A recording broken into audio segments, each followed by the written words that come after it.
Hi, I'm Melissa from SoGoSurvey. I'm here to talk to you today about performance reviews. It might seem a little bit scary, but done right, it's a really big deal for you and for your employees. Let's take a look. So as we dive in, let's acknowledge performance reviews can be a little bit tricky, but unfortunately they can also be very surprising both for employees and employers. Employees sometimes find that the results seem unfair, maybe they're just confusing or they're hard to interpret, and employers can be in a pickle trying to figure out the right way to deliver difficult information to employees based on the expectations that have been set. This can even lead to employees looking for new jobs based on the results of this interaction. So the big deal, the question is, how can we make this performance review process work better for everyone?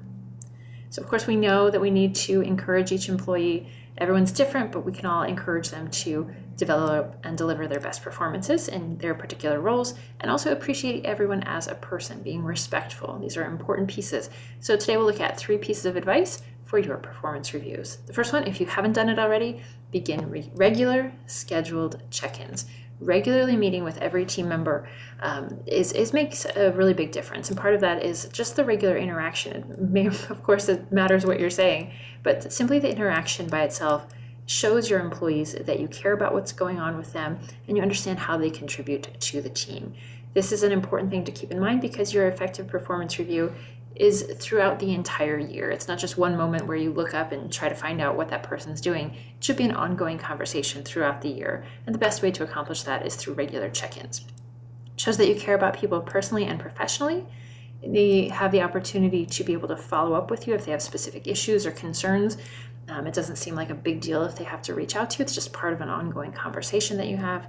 And it's something that you can take action on right away. If you find out that there's a disconnect in communication or there's some other issue with resources, someone's not able to do their job fully, rather than waiting and judging them 9 months down the road, being able to find out that information right away means you can take action. Next, I've already mentioned it a few times, it should be a conversation. Of course, it's a real person who's sitting there, and we're not looking at the process so much as valuing the outcome. What are we talking about? How is that conversation happening? What's the tone that we're using? Honest, constructive feedback. It can be difficult sometimes to hear the truth, but we know that that's what we're really looking for. We're looking for nothing that's a surprise, it's just honest feedback during that conversation. Because you're checking in regularly, ideally, those big goals have already been discussed probably, but the evaluation is where you have the opportunity to now start to think about, okay, now with this in mind, what should we do moving forward? So in terms of that person's long-term goals, whether within the company or perhaps, sort of in the big picture down the road, both you, the manager, and the employee should have a voice at the conversation. Making sure that it's a conversation, make sure that it's balanced, keeps things very honest. So we don't want people to be defensive, like they feel like they're being attacked and they need to, shout out back in response. And we need people to feel calm, have a conversation with them, and you need to set that example too. So set the tone that you want to have, returned to you. When you have that kind of sort of, we know it's not necessarily an equal relationship, but there should be an equal role in that conversation. So people feel comfortable challenging any assertions that seem inaccurate or giving feedback or commenting on the conversation that the manager's having. If the manager has the wrong expectation or the wrong understanding, the employee should feel confident setting the record straight. Number 3, radical candor.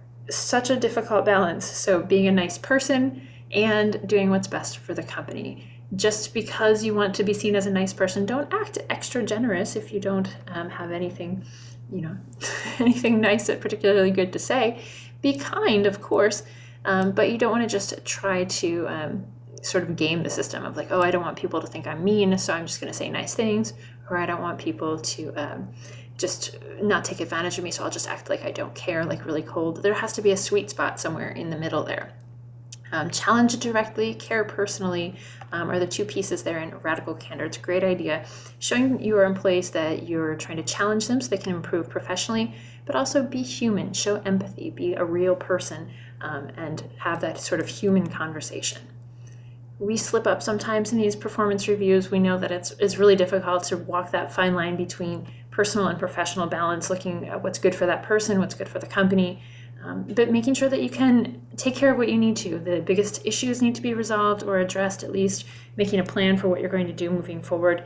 and looking at the employee's strengths too. There's a reason you hired them, and there's a reason you're keeping them. So what is it that they're doing so well that is worthy of praise and positive feedback? So positive, non-threatening way, that's what you're looking for.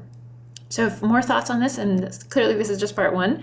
So pretty soon you're going to stay tuned for part 2 of how to improve your performance reviews. And we would love to hear your feedback about the things that you do to improve your performance review process to make it as effective as possible for you and your employees. Thanks so much for joining us. We look forward to seeing you again soon. In the meantime, visit our website, SoGoSurvey.com, or join us on social media at SoGoSurvey. See you next time.